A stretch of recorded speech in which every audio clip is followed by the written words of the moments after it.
another podcast, back and fresh. And we missed you last week. Hope you missed us. But we are back with another podcast and look forward to sharing what we've been up to. I've been out of town. Tim, of course, has been out of town. I'm not sure if he's going to make it for this podcast, but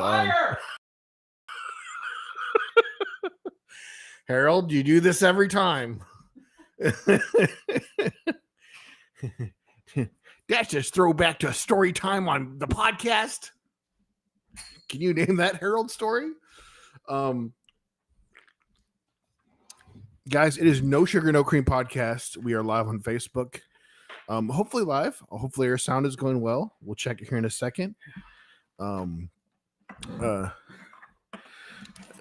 As Tim turns into DJ Tim with his headphones, you look legit over there with your hat and glasses and the headphones on.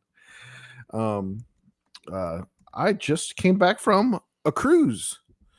I kind of booked it last minute, and just a couple weeks ago, spontaneously went and had a great time. I'm going to share a little bit about that. And of course, Tim's Celtics and my Cowboys are doing fantastic. Things are looking fantastic. Tim did give me his Celtics card today. No, it's kind of a personal thing. That's his fan card. My Cowboys card has been shredded last night after the Monday Night Football game. It was pretty funny. They panned over the two announcers with Troy Aikman and Buck. They got a kick out of after one of it was a fumble. They punched out the ball, and Michael A was sitting. Michael A, who is from ESPN and is well known how much he hates the Cowboys and always talking crap about Cowboys, but he still has a friendship with Jerry Jones. After that play of the ball getting knocked over, I think it was still the first quarter. At the end of the first quarter, he got up and left, shook Jerry Jones's hand, and was like, "Well, I'm out." And everybody got kind of a kick out of that. It was like I see what I know to see. The Cowboys in my book still suck. But Jerry Jones must have a somewhat of a he can deal with. Stephen A is always talking crap about the Cowboys, but still has a real relationship with Jerry Jones and gets to sit in his box. But that was pretty funny that they showed him leaving right after one of the fumbles. But dude, he leaped up in the air, and oh my gosh, those guys are so good at punching the ball out. It's just like there's nothing you can do. You can only hold the ball so tight. But I mean, I feel like you hold the ball tight, especially with one hand. Like, I mean, you're probably a bad example because you got massive hands that probably could hold on to the ball really well. But I was like, most people, you hold the ball, and if somebody's coming up and is just punching the ball as hard as they can, there's a good chance that ball's going to come out no matter how hard you're holding it. I mean, I'm not the NFL fan that you are, but it seems that punching the ball out is they must train for that. Oh, for sure. And it's becoming more and more of a thing, like, especially this year. Like, it's been a thing for years. But like, I mean, it's very much they just perfectly just nail that ball. Yeah. Which the funny part is, you miss and hit the person. That's a foul. That's an assault. Like, you can't punch opponents. But they do it while they're tackling. So I mean, if you are focusing on punching the ball, and maybe by focusing too much on punching the ball, you don't make the tackle. Which happens. Really the best opportunities for what happens when you already have a guy tackling and the second guy comes up behind him and he nails it. That seems to happen on occasion, but sometimes it's the first person just shows up and, just rather than going for a good tackle, I mean, you're having to focus on punching the ball. But I mean, turnovers is where turnovers are very, very important. What was it, like 6 turnovers? Was that the Cowboys game? There was but I can't remember. Everything's blurry now. I didn't sleep as well on that cruise Everything's ship. blurry now. You want to write that? Let's write that song. Let's do it, dude. Let's do it. Everything's blurry now. I don't know what it's about. What is it about? But I didn't sleep well tonight. Yeah, so in the Celtics, of course, on my mind. the Celtics. Country song, sorry. No, that I'm not. I'm out. No. I am out. That's why I quickly apologize. I'll change it, Tim. Our first writing session isn't going very well. Maybe we should spontaneously do it in the middle of the podcast. Man, maybe that could be entertaining. We start a new podcast. It's called Seth and Tim's writing podcast. Yeah, so I'm a Celtics fan. I mean, here's Jason Tatum. There we go. Here's Larry Bird. Here's your basketball. Yeah. And as you can see, Jason Tatum he's on his good foot. I think which one is it? Yeah, he's on his good one. Yeah, yeah. And this was kind of a rebuilding year because the NBA, they implemented a new collective bargaining agreement, which the NBA, I think it's the league where the players have the most power. Partially because you only have 5 teams playing at a time. 5. So a team, or a baseball, you have 9, and plus you have a bunch of pitchers. Football, you got 11, 2 times 22, plus all the special teams. What's 45 on a team? Where the NBA can only have 15. So the players are fewer, and so they have a higher percentage. And so they get 50% of all the revenue that the NBA gets. And they speak to what the NBA does for policy. So this collective bargaining agreement, which gets ratified lasts for so many years, this new one is incredibly penalizes for going over the spending too much. Now, see, I think baseball doesn't have that. And so the Dodgers spent $1 billion on 3 players, and they just won the World Series. And doesn't work very well. Oh, you're trying to. I was hoping it would just fly across. Are you paying attention or what? I'm on task. Basketball.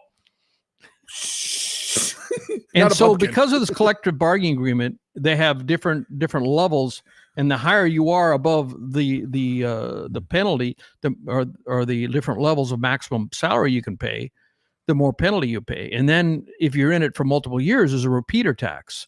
So if you're over that first apron, or they call it the first apron, so there's 3 levels. There's you're over the limit, which the penalties are small. Then there's the first apron, which is above that, and the penalties get bigger. Where the penalties get just incredibly untenable is when you're above the second apron. And if you're above the second apron for multiple years, the tax becomes, I think the $500 million or $500 million. Yeah, they were going to pay $500 million. Remember, you told me. And that's like double even what the entire payroll is for the.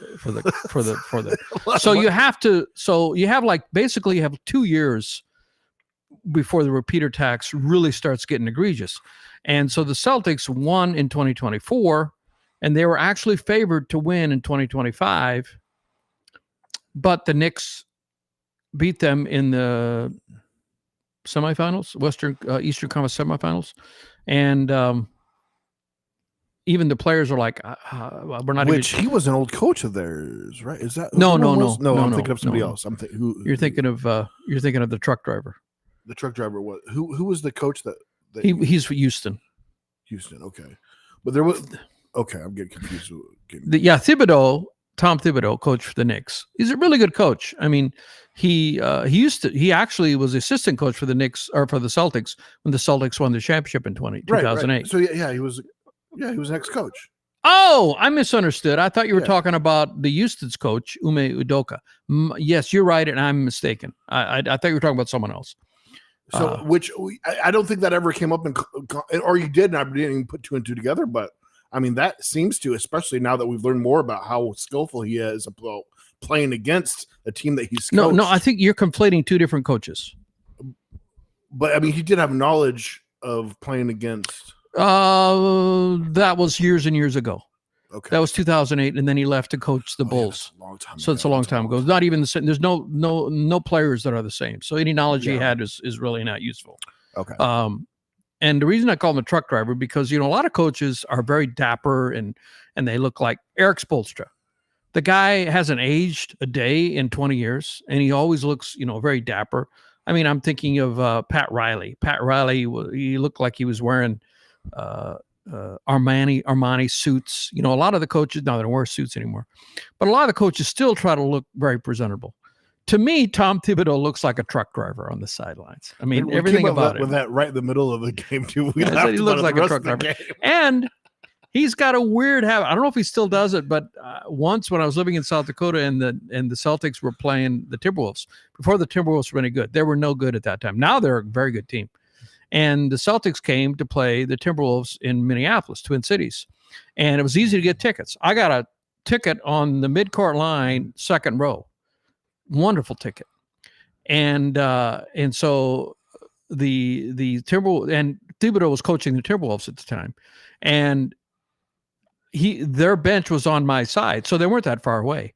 And through the entire game, whenever the Celtics would put up a jump shot, he would yell, "Brick!" I mean, that's like something you would expect in a junior high game the coach to do, not in an NFL, not NBA, game. Yeah, that's what we did as kids. Yeah, yeah. You said that. Brick! Yeah, as kids he did it through the entire game, not once or twice, through the entire game. Brick!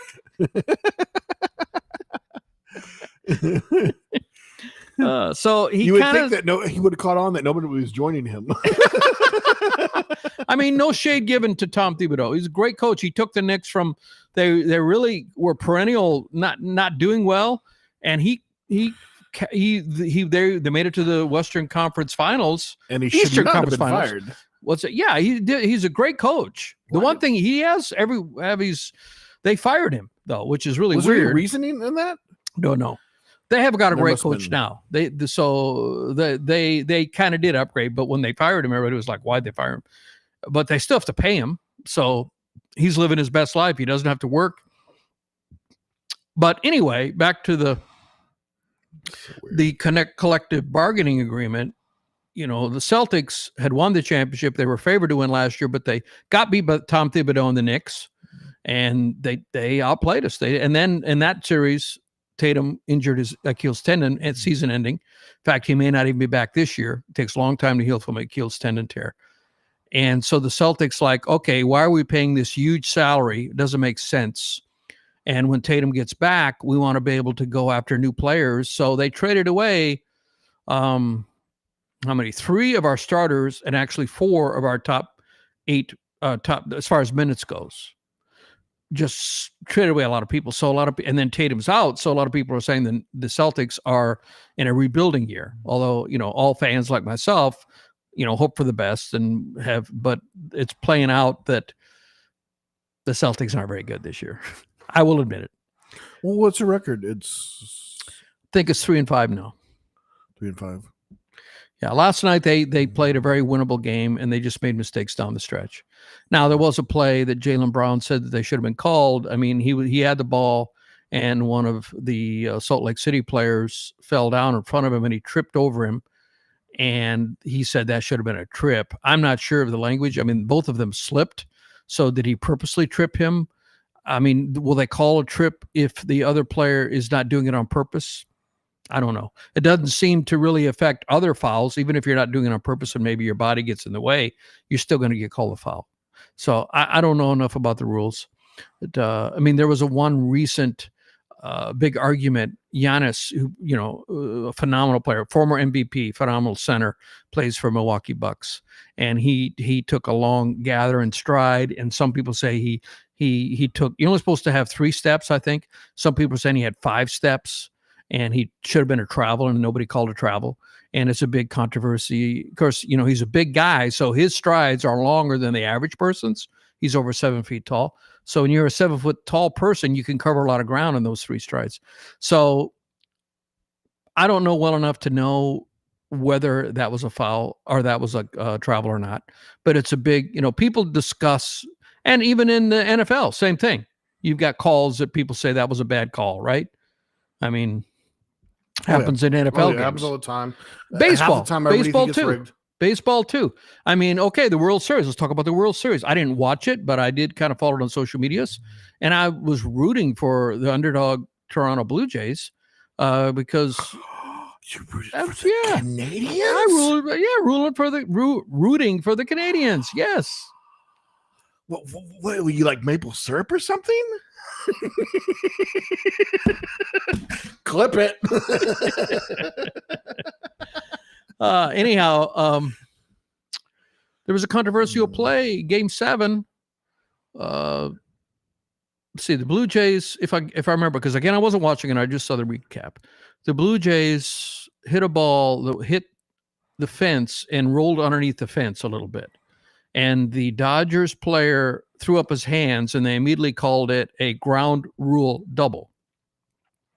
And so that meant that the players, how did that go? The players were kept from advancing all the way because they said the player probably could have made it to third.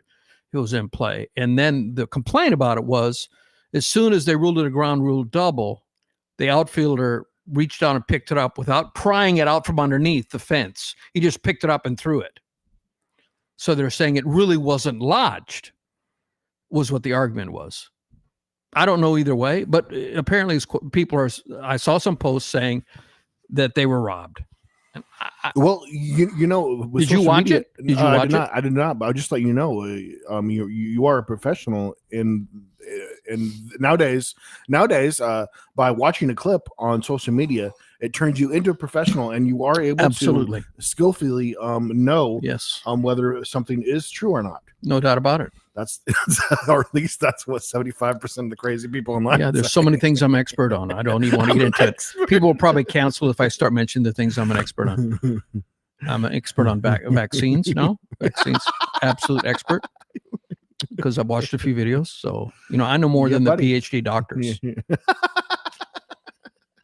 Anyhow, let's not get into that. We're going to lose half of our fans. The three that we do have. Well, thank you. That Bob, one of the odd Larry and Fred. What names do you have? Well, hey, let's get into I'll give you the lowdown on my cruise for a little bit. It was fun, and back to Celtics. Okay, why did you do this cruise? What was let's tell the audience what was one of the main objectives for booking this cruise? Just to have a good time. No. Do you not want to say it? Do you not want to say it? It wasn't really the main objective, but it was definitely something that I thought of. I always told my brother that I would just show up on the cruise and like call him and be like, "Hey, I'm on a cruise," and it didn't go how I planned because, he didn't even answer the phone. I tried to call him several times, and then he was like, "Hey, what's up?" And I had sent him a picture. I was like, "Hey, I'm on a cruise." I'm like, "Oh, that's cool." And it was like, "Well, have fun," So I didn't even get to get him on the phone. that's talking. I mean, everybody just texts nowadays, which I still don't like texting that much. I want to briefly text, and that's it. I would prefer to have a conversation. Do you remember the 5 layers, 5 levels of communication that we discussed in a previous podcast? The lowest level is DMing, like DMing on Facebook. I think there will end up having to be a DM involved at some point. And then the next level, because you don't even have their. I don't know what Snapchat would be DMing, but this is a few years now. It's been a few years. Direct. But I remember seeing a clip of a college teacher, and all the freshmen were coming in, and they were meeting new people. I mean, when you go to college and you're a freshman, and it's all exciting because it's a new world for you. You're not living with your parents, usually living in the dorm. Sometimes people live at home, but regardless, it's still a whole new era. And you're meeting a bunch of people, you're meeting a bunch of friends, and he was kind of observing them in the class after when it was over before. And he said that every one of them, when they'd make a new friend, they don't give their phone numbers, they give their snaps. Snapchat info, and that was how they're communicating. And this was like 4 years ago. So I don't know if that's still the case. Is Snapchat out now? Is there something to replace it? Still, I still use Snapchat. People use Instagram. And Snapchat for the most part. You're a geriatric millennial. That's what it's called.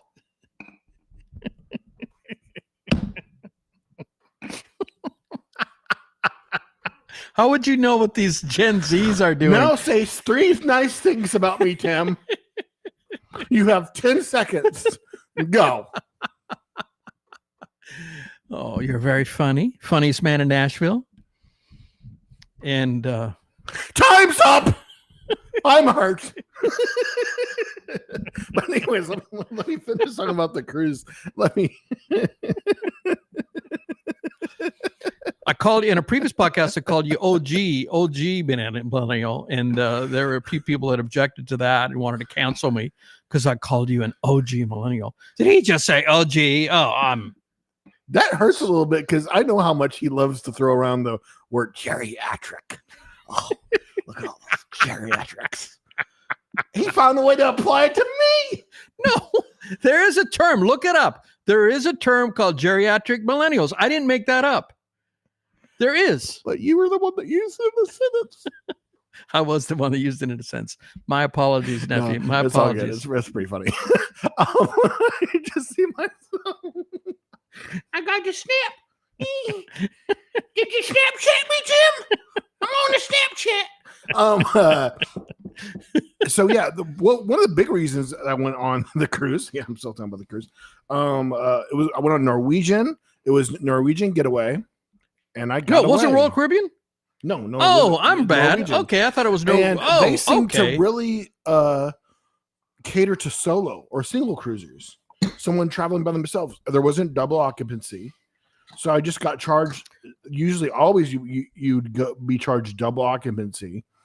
But they do a lot of their crew. Some do and some don't. I guess maybe this cruise line in particular, but there was a few that I looked at with Norwegian, and there was a double occupancy. So really, for less than $300, I went on a 5-day cruise. So that was an extra bonus too. I mean, it was kind of last minute. I got a balcony, which I hardly use, of course, but it was only like $40 more. The food was good. I had a good time. Oh my gosh, getting on. I got on the ship so fast. It was really simple. They just scanned my phone. I didn't have any printout or nothing. I had my passport and my cell phone when I walked on. I felt like I didn't have enough things to get on the ship. I felt like I was going to be denied. There was nothing to it. I had everything filled out. So they handed my card and I headed right on the boat. I didn't have any line at the time too, so they're already loading, so that helped. I went on at like 11:30. Went super smooth. I had the first meal I had there. I was kind of disappointed. It was a bar and grill spot, and I had wings, which weren't that good, and I had a burger, and that was the only meal I really didn't enjoy, other than a steak that was overcooked, and then they let me get something else. Now, a big thing with Carnival, you can get 2 entrees and not be charged. You can only have 1 entree on Norwegian, and then they'll charge you $5.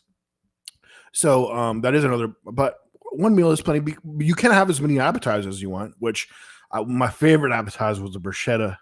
I had a bruschetta. I love some bruschetta. If anybody doesn't know what bruschetta, usually a piece of bread, and then you have a combination of seasonings and stuff with tomatoes, like a paste of tomatoes, and it is just like kind of like a marinara sauce, but completely different. Anyways, a chunky salsa, but not a salsa. They had 3 dining rooms. They're all the 3 the same. They served all the same 3 meals, but they all looked a little different. You didn't have to. I never had to wait more than a minute or two. Probably at most one time I waited maybe close to 3 or 4 minutes, and to get a table. The only time you have to do a reservation for the dining room would be if you had a big party. So if you want to come in with a big party, you just do a reservation and they can set up a big party for you. So I like that. That looks like you probably can just eat with whoever you want to. You make some friends on the cruise, go have dinner together, just make a reservation together, whatever, real simple. There was an Asian spot that I didn't eat at, and that was included. There was no extra charge. There was a number of extra dining places, a steak, Italian place, and it was my first time, so I was like, I don't feel like spending extra money since the theme of this one was being thrifty, and it was a good deal. You know, I didn't want to pile up too much, so I didn't. So my bill wasn't too high once I got off the ship, and I had $100 onboard credit, so that was nice. The ship was really beautiful. I mean, it had the usual arcade area. I was surprised how many people were hanging out in the arcade one morning, just a bunch of kids and stuff. I think they might have a package where you can maybe game as much as you want or whatever. The lunch buffet, you know, the lunch buffet was a lot like Celebrity. Was that Celebrity? Yeah. How the Celebrity was set up, it felt a lot just like that. How Celebrity's lunch buffet was. That is a lot like it felt like that, and even looked like that.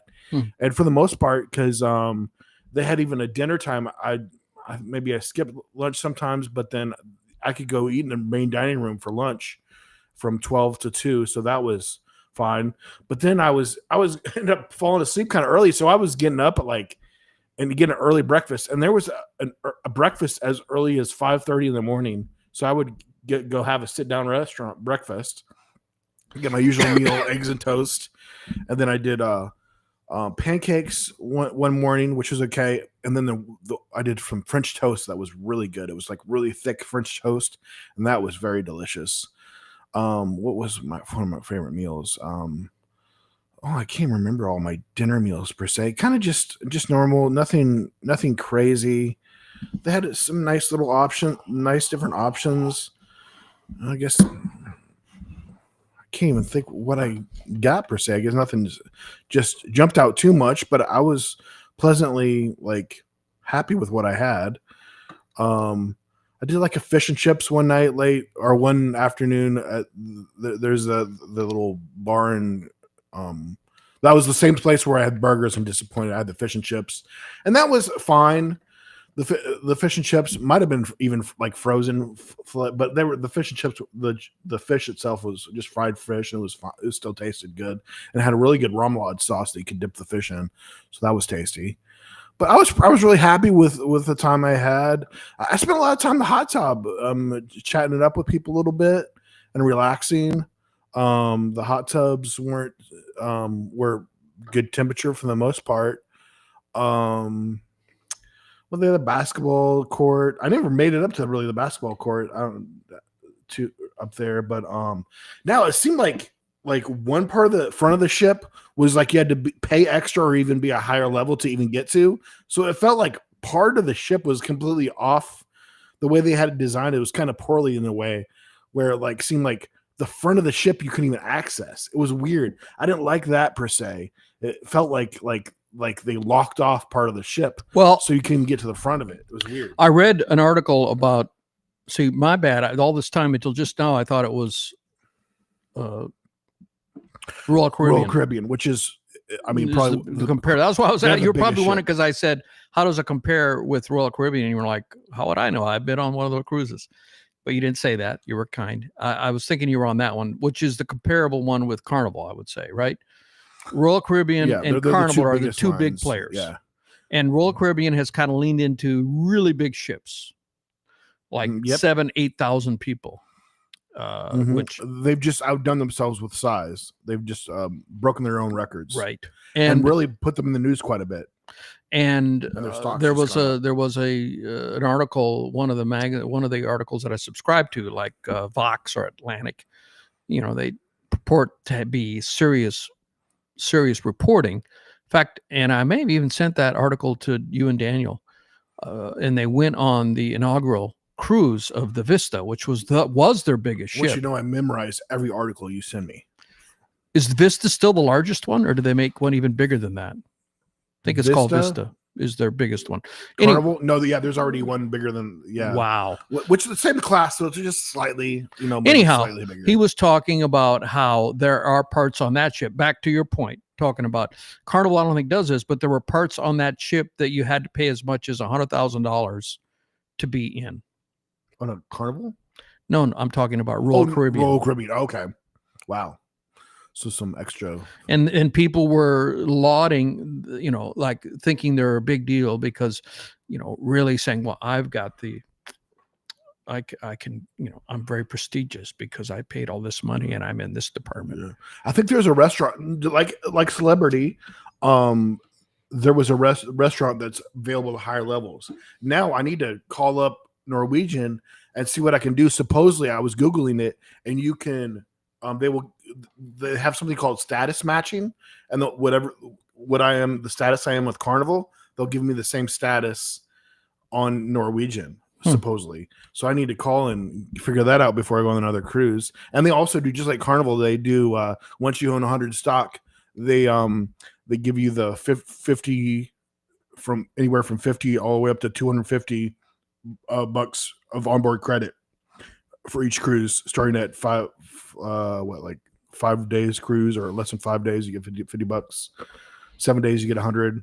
Over 8 days you get like 150, and then up to like I think over 16 or something you get 250 or something like that, which it pays for itself. Dingle's already basically paid for his stock, and my parents for the most part too. So yeah, Norwegian does that. So that's convenient because their stock is only like 22 bucks right now, which it just got hit, which is crazy because it's so weird. The stock market is so weird. They hit their goals, but it still didn't appease everyone, so their stock still went down quite a bit, and they still hit their goal. They still did really well. But I had a great time. It was a lot of fun. I look forward to doing one again. I'll probably try to go ahead and I have some credit with a credit card for Expedia, so hopefully that will apply to one, because basically I have enough to cover another cheap cruise. You plan those ahead, and you just go to off-season time. I mean, you go during the summer and like holidays, it's going to be a lot. And like spring break, the prices are going to be a lot higher. But you go off-season, you can go on for a vacation for a good price. In fact, the one we got coming up in December, you're closer to Christmas. It's probably we'd pay at least double. But we're going at the beginning of December, and the prices are pretty reasonable going out of California there. But do have to pay double occupancy. That's a nice thing about Norwegian. Not all their cruises, not all their bookings, but you can do some solos. And somebody told me the day I was getting off, I guess there was like a solo, there's a singles like lounge on my floor that I was at. I never looked around for it because I didn't know about it. But so these ships are so big. I mean, it's 5 days.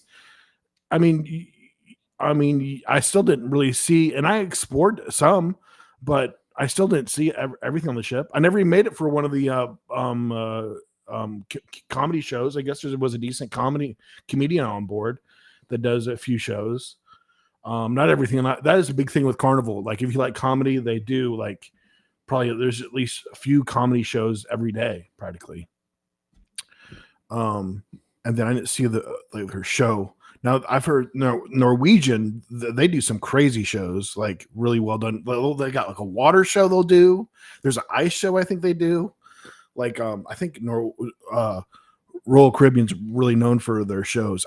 Norwegian, I didn't make it to one of their shows. That I walked in the area where the shows would be, and it looked like a nice spot.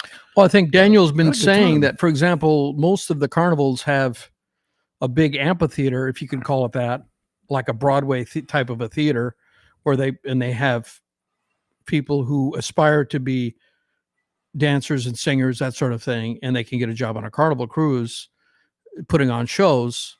And I think Daniel said they're taking that out so they can put more rooms in on a lot of their ships. Either the new ships or when they renovate it, they're taking those amphitheaters out and putting rooms there instead. That's news to you? Or could that be the movie theater on the newer ships, or literally because that's a main place where they have a lot of stuff going on. That's what I thought he said. Maybe I misheard. We'll have to look that up. But that would make sense for the movie theater. There's like 3 or 4 ships that have like a whole movie theater, and they charge for the movies, and those never sell out. Like, I mean, they're charging you normal movie tickets, but it's nice. They're playing movies that are in theaters, but like that's a decent amount of space that they could put rooms. That wouldn't surprise me. But that would be kind of crazy if they took over the main. But I want to surprise from the movies. That kind of makes sense. There's like 2 or 3 that have the movie theaters, and that takes up like 3 floors and like a space that probably would fit. I mean, what about 10 to 30 rooms? Probably, maybe. I don't know. Probably a decent amount of rooms. I mean, the rooms can be pretty small. So, which isn't a big deal. I mean, we usually just get the basic rooms. I mean, a balcony. I mean, I got a balcony, but you really didn't even need it. I mean, I went out to it once or twice. I mean, you don't spend. But for the most part, only. You're right. Yes, you are correct, sir. Carnival is not taking out the main theaters, the showrooms, but they are removing some dedicated movie theaters like IMAX and Thrill theaters on newer and refurbished. Thrill theaters, okay, yeah. Removal of dedicated movie theaters. So, yeah, it's really neat having the movie theater, but I mean, yeah, they're not making a lot of money from those. During some dry docks, some other types of smaller, like a library. A lot of them have a library. They're taking the libraries out. Yeah, that's smart.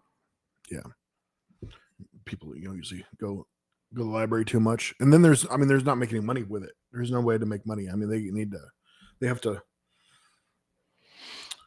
So what do they figure? Daniel might know this. So let's say if you get a cruise for $300, they must have a multiple that they expect you're going to pay on ship. Because if everybody just was on ship and paid the minimum, and didn't pay any extra, didn't get any extra food, didn't get any Wi-Fi, didn't get any drink package, didn't make any excursions, Carnival would go under. Right.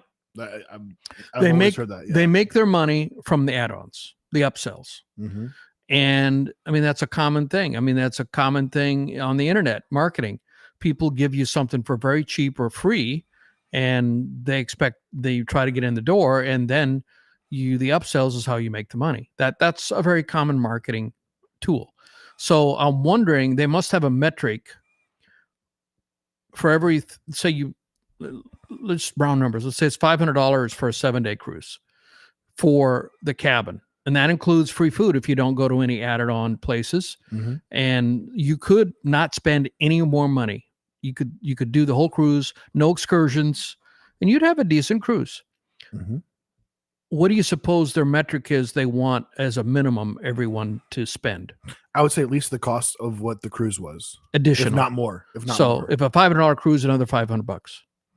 And they probably can be double that for the people that are like the casino. Like I'd say the casino probably. The casino's where they make them. Yeah, Daniel said, because Daniel, your brother, Seth's brother, knows captains he cruises so much, he knows the captains and he knows the entertainment directors, and they sometimes talk to him about that.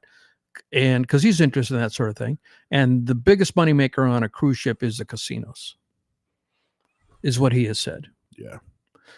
And because you're in international waters, there's no regulation. Yeah, it's kind of interesting. Like, don't say that out loud. That's the secret. I know that's the crazy man. You play slots. For the most part, when I understand, they're like 75% return.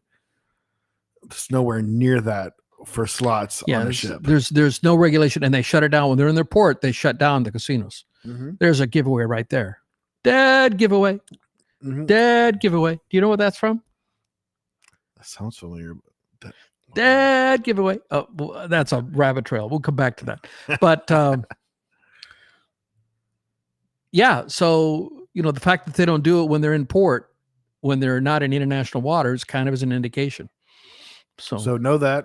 But if you do like to budget yourself, that's the smartest thing to do. Never. I mean, like I like to play a little bit of poker. Now, a big plus about being a Norwegian, they have a live person dealing. Yeah, that person takes a reg, but it's a lot different than having an electronic board that feels rigged and feels like they're. For some suddens, there's a lot of full houses and straights commonplace. Yeah. So when we say casino, I'm going to say 90% of the money they're coming in is the one-armed bandit. Oh yeah, that's where the money goes in. It's a lot of retired people, or maybe not retired, retirement age, and they go in and they play the one-armed bandit. And most of the casinos are smoking, so they sit there and they smoke there and they get their drink, and they're spending money. And that's when we're talking about a casino. We're not talking about blackjack with a dealer, although they do sometimes have that. But on Carnival, it's all machine, like you said, right? Do they even have a real dealer at all on Carnival? On Carnival for poker, not at all. All the other games they have a live like person. blackjack, maybe blackjack, all those they do, but they're taking away poker quite a bit. So that was a nice. I did sit down and play poker. Man, but a machine. It's a machine, right? Texas Hold'em was not on Norwegian, not a Norwegian. No, a real dealer in Norwegian. Dealer, okay, yep. Okay. So that was nice to sit down and play a real game. They even had a tournament, which I didn't play that. I just played one night, and then I walked by a couple of times, and there was nobody playing. So, but I was kind of bummed. There was a guy next to me that kept on raising it like crazy, so I couldn't really I mean, I had a stack of $100. The guy next to me was going like anytime he jumped to $40. Okay, so this is when you were in Miami and you played real poker. Is that what you're talking about? I didn't pay attention. This was on Norwegian. Okay, did you go? You were going to go play real poker in Miami. I ended up not to. I was about to go there. It's so funny. I got my hair cut, and then I was going to walk over to the. And you look good, place. Dude. Looking good. Thank good you. haircut. Yeah, they did a good job. Everyone give an applause for Seth's wonderful looking haircut. Got it done right before the cruise, so I was happy about that. Give him a thumbs up in the comments. And so I made it where found a spot that was trying to find a spot that was close to the casino. But anyways, I was walking there, and they have it where it's like fenced off, and there's a wall all the way around it. And I had to walk I got some good exercise. I had to walk all the way around, and by the time I walked, I thought I could enter this way. It made it look like on the GPS I could enter this way, but I had to walk literally a mile around to go into it. You're exaggerating. You're exaggerating. No, I'm not. I could show you how big. Like on the ships on the ship. No. I'm talking about when I was going to go play poker before the cruise. Oh, in Miami. Yeah, I was going to play in Miami, which I had a good time at the same spot. But you had only one entrance, and I walk all the way around, and there was a Target across the street, and I needed to grab a couple things at Target. So I was like, got a pool, hot tub. There's a game later that night. I'm just gonna go to Kroger, grab some things, and head back to. I was done walking because I had to still walk another half a mile to get all the way to the casino. It was so annoying just to have the whole thing blocked off around it. But that's my adventures of trying to go play poker. So, and then I was hoping that they would have a live person on the boat, which they did. I just had one game. I ended up being one hand, and I had the winning hand, and the guy called me, and all he had was a pair of sixes. I had a pair of jacks, and then he got hit he hit another six last hand. I was like, I had to call you. I'm like, no, you were stupid for calling me. You just got lucky. I'm like, it's so funny how people. Yeah, like, right. You won. You don't have to make an argument. My buddy, if you're making an argument, my buddy Fedge plays poker sometimes professionally. He and his roommate have poker nights in their home, and they make supplemental income from this. In fact, his roommate, he says, makes a couple grand a month, every month, consistently. And he says his roommate is much better than he is, but that's not his real name. Please, that is not his real name. Did I say his name? Yeah, I did, but not his real name. No. His real name is Bob. Yeah, I was trying to think of something close to it, but everything sounded like what his name was. So Bob, he was telling me about when they were playing, and he had he was going to make a $1,400 pot, and there was a guy next to him who was an idiot and got lucky, just like you said. Yeah, it happens all the time. And he was complaining about it. He was saying, "Man, the guy was too stupid for his own good," but he lucked out. Yeah. Yep, it happens. It happens. That's part of the game. That is part of the game. I promise you too. There are people that have gotten, which is so funny to say about poker that have God-given good luck. They just like hit it more often than not. I was sitting down playing poker with a guy, and he was talking about how he already won playing slots or something. He already won like 1,000 or 2. He just played with us for a little while. He didn't really win any money, but he got up, walked over to some slots, and hit for a couple $1,000. I'm like, I believe every word he said. He is a lucky person. What? Okay. Some people, he could have been a plant. He could have been a plant, man. It could have been a plant. He could have been a plant. Hey, if you see somebody win, then people want to play that machine. Oh yeah, I guess they do. I feel like they do that for like for the painting, for the like in auctions or something like that. On the painting, yeah, possibly. But it is kind of funny how just how you see people get extra good luck. Like I used to work at a boys' home, and we take the kids fishing, and one of the kids didn't even like taking bait in the fish or nothing, but the one kid, they're all fishing right in the same spot, and one kid is catching all the fish, and none of the other ones. I'm like, he's blessed. The fish are just, there's no reason for that fish to be going. It's just him. So, but anyways, that's just a little belief I have. I'm gonna share with you guys. Hope you're having a wonderful day. That's enough for me. Back to you, Bob. Bob's asleep again. But yeah, Bob really is our go-to generic name, isn't it? But yeah, so had a good time. Great vacation. Everything went fairly smooth, other than flying there. I think I got delayed by a couple hours, so I was kind of bummed about that. But but once I got in the air, got there successfully. Flap my wings. Oh, that's good. There's a dad joke. But I was very happy with my time. I gotta say, for the most part, there's always going to be bad experiences. Things are going to happen there, but it's what you make of it. It's kind of the attitude you have.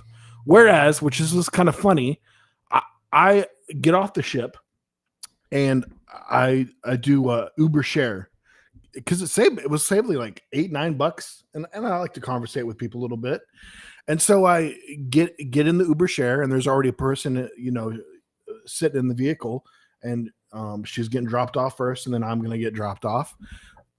Lady was quiet as could be, wouldn't say anything. In fact, already I could knew something was up because the Uber thing was set to automatically play, and it said where we were headed was her address. She's like, "Oh, now everybody knows my address," because the volume was kind of loud. I'm like, "No, because I crap where you live," like. And so I was like, "Oh, I could already tell that she had a bad attitude." Did she get off before you did? Yes, thankfully. Oh, but you never would have known her address when they dropped her off there because you couldn't have seen the address markings. Right. Or I think she was talking about like people outside the vehicle too, because it was kind of loud, and he had the volume up loud. But yeah, I know. I even made a joke on the way. I was like, "Man, when we get to your place, I'm gonna close my eyes so I don't know where you live." She didn't say a word. So my bag was on top of her, so I jump out to help him, and I noticed he didn't get out and help at all. And so I took my bag off, and then I saw a Carnival tag. She had just been on a Carnival cruise. Well, she's probably one of those people that no matter what you say, Carnival is the worst cruise ship in the world. Because, by the way, her attitude was she must have not had a good time. And oh my goodness. And my driver gave all the details. She was horrible. As soon as she said, she was complaining right away about having to wait for me and stuff. Well, you did a share. You booked a share. So there's going to be another person in the vehicle. How old was this lady? Oh, she had to have been maybe around my age. I think she would be a perfect girlfriend.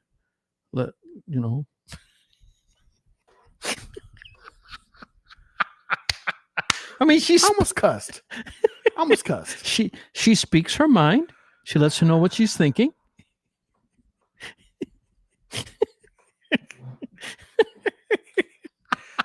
Tim, sometimes I don't think you know me at all. challenge you a little bit to get a little bit out of your comfort zone. Challenging me go insane? She likes to cruise. You could cruise together. Tim's gonna just slowly watch me go insane. I'm like, are you sure you want a roommate with a person that's slowly going insane by the person they date?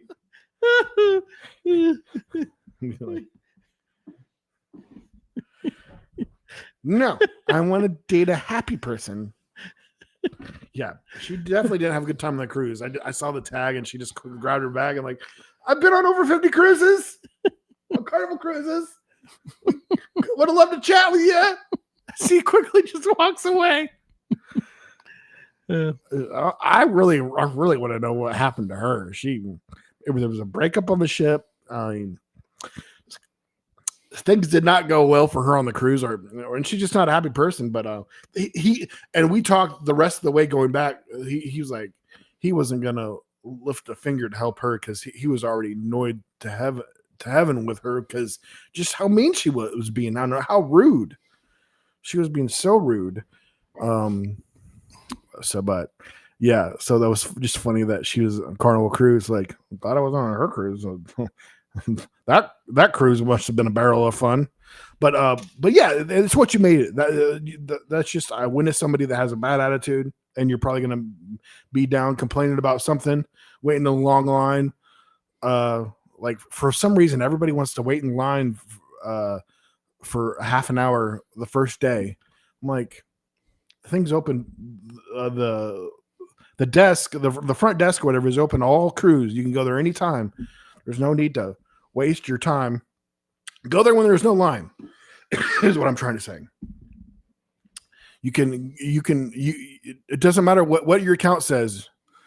If it's still there tomorrow, you can still argue about it tomorrow.